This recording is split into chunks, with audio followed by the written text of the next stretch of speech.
folks, I'm here in studio with Dr. Mike Williamson, and we're really excited about bringing Dr. Mike here. I met him at the K House conference just a couple of months ago, Dr. Chuck Missler's conference, and it was incredible.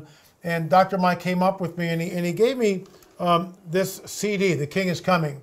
And that's what we're going to talk about because, first of all, you've been a student of biblical prophecy for roughly how many years? 75. 75 years. Amazing. Yeah. And what drew you into the biblical prophetic narrative? Why are you interested in prophecy? Well, I wrote a book, and actually I began this book on my 80th birthday. And you're 86 now. And I'm 86 now. In fact, I met you on my 86th birthday, Incredible. Which I think is very significant. But at any rate, I started doing research for this book, and I started discovering things that I felt like nobody else knew about. And they were timelines. Timelines to the day. Timelines that defined the final generation in human history, according to what Jesus said.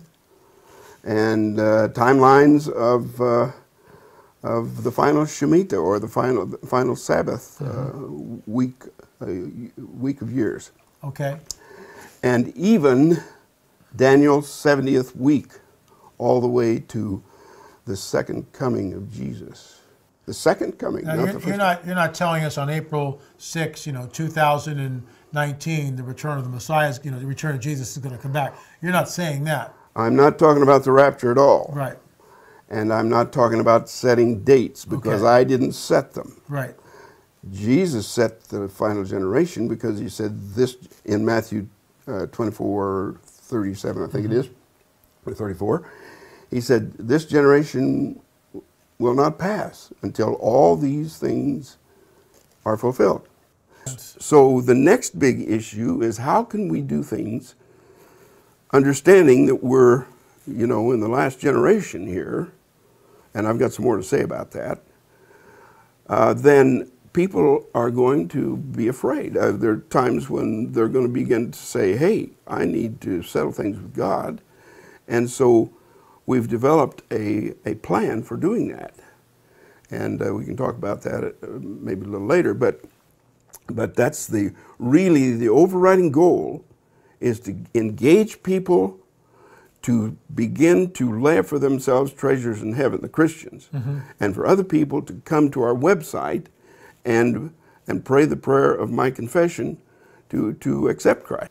I happened to be out on YouTube at some time, and I ran into a video by Dr. Gavin Finley, who is a medical doctor in Israel, and he revealed the fact that NASA says there are only 86 full moons between the first of trumpets, 2017, and the year 2024, and almost all other similar periods have 87 full moons. Why is that significant? Well, because it defines Daniel's 70th week. There's exactly 2,550 days between the Feast of Trumpets next year and the Day of Atonement 2024. But let me just back up a little bit. Okay. I got interested in the Feast of Trumpets through Dr. Gavin Finley.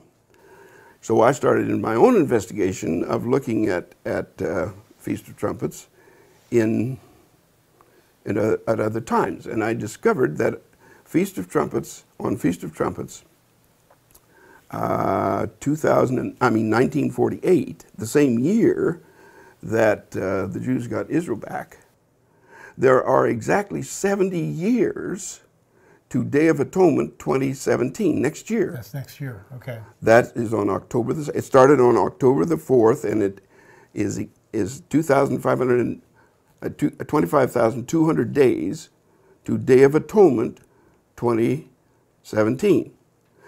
Now, there is, and then if you look at June the 7th, 1967, that's the day the Jews got the old city. Yeah, the old city back of Jerusalem. And if you take that from that date to Day of Atonement 2015, it's exactly 17,640 days. Those are 360-day years, according to God's calendar, and that's exactly 49 years, or a Sabbath week of years, or 7 times 7 years. Got it. So we've got two situations. One is a Feast of Trumpets, 1948, to Day of Atonement, 2017. The other is the civil important day in the Jewish calendar, June the 7th, to Day of Atonement, 2015. That also closes out the final Shemitah in the 490-year cycle. And it makes this year a... 2017 coming up. No, 2016. Oh, 2016, okay. It makes this year the Super Jubilee year, where God says either good things are going to happen or bad things are going to happen to you, and judgment or blessing, one of the two. And in our situation, with the turmoil in the world, it's more of a judgment than it is a blessing.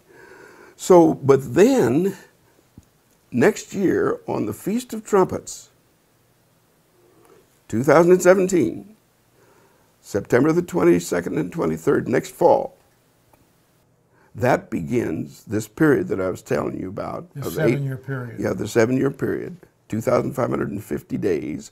You have 1,260 days, then the abomination of desolation occurs, then you have 1,290 days, and you land on the Day of Atonement, 2024. And that's not coincidental. Well, and I didn't set the dates. I understand. These are God's date that He has revealed to me independently, I mean, except for Dr. Gavin's suggestions. However, I'm not the only one that's figured this out. Right. At least I know that Jonathan Cahn has figured it out for the 49-year Sabbath week of years. I know of nobody yet, and I would invite anybody who knows the answer to this question. Has anybody figured out the length of the length of the final generation to be 70 years? It's a fact that it is 70 years. Now, how it plays out, we'll have to wait and see. Sure. We don't have long to wait. Sure. However, what it infers, that's a statistical term, what it infers is that the rapture is going to happen. This year, 2017 coming up. Yes, and there's some support to that. We're in presently, we're in the year 5777 according to the Jewish calendar.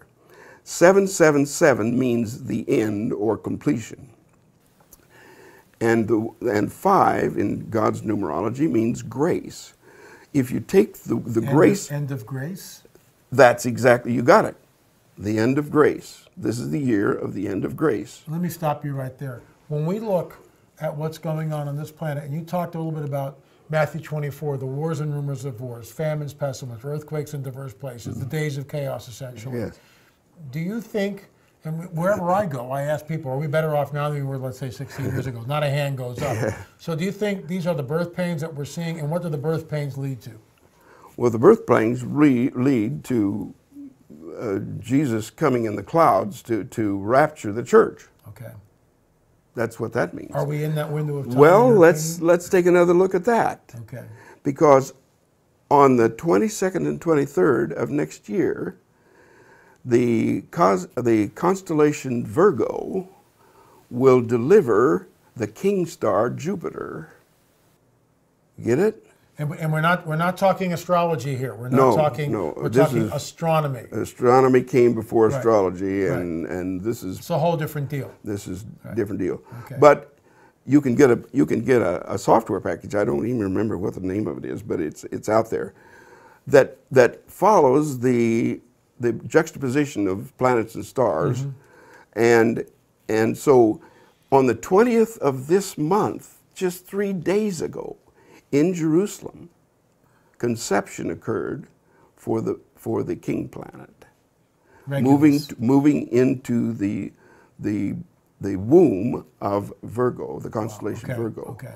Why is that important? Well, because 9 months from now, the king planet is delivered, and it says in Revelation 12, 1 through 6, the stars. It says, behold a great wonder in the sky, in the heavens. The sun, the woman clothed with the sun, 12 crowns, moon at her feet, and the king's star ready to be delivered.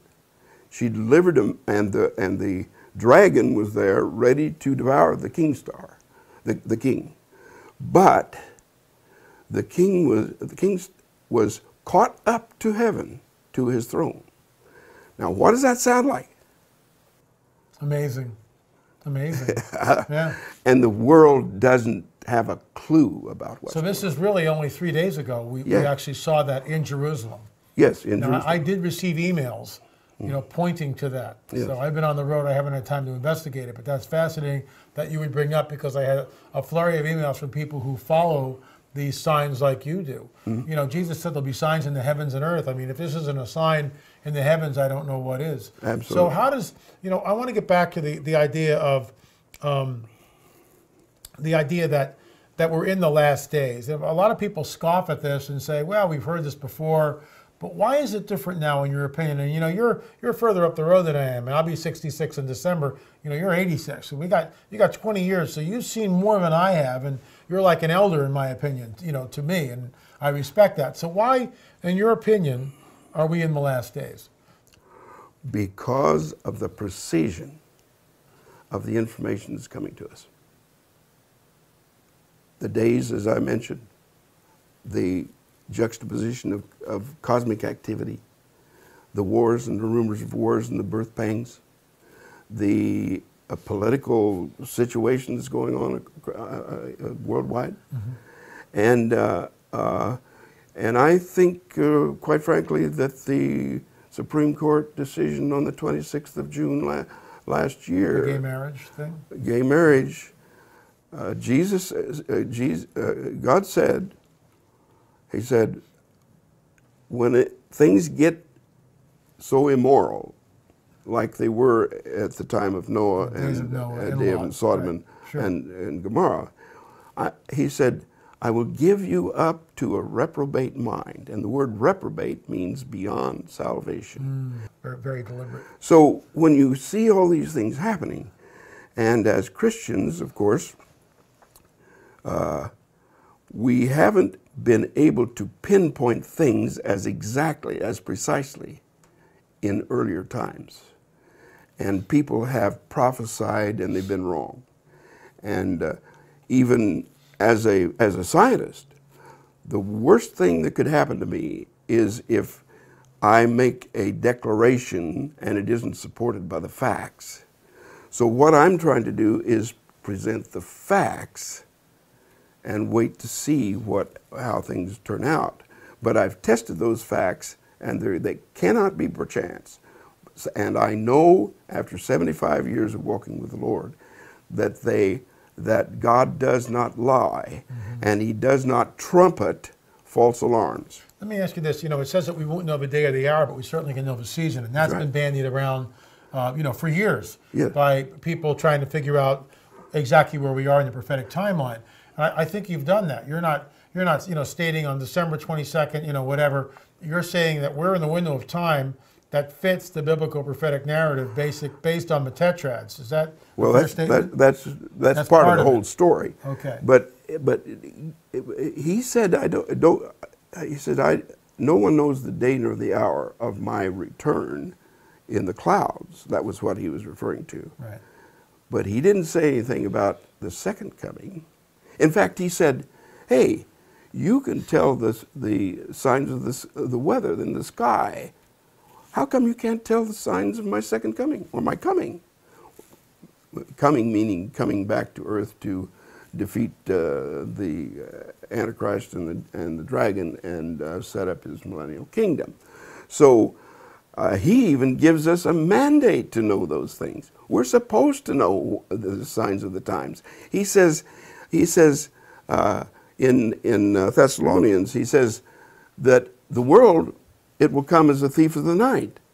But to you shouldn't be surprised about this. So you and I and others who are in this, within this interest, this topic of interest, Sure. we have a major responsibility. And what is that? To get the word out. Dr. Mike, really appreciate you coming on the record. Thank you, sir. Thank you. God bless you.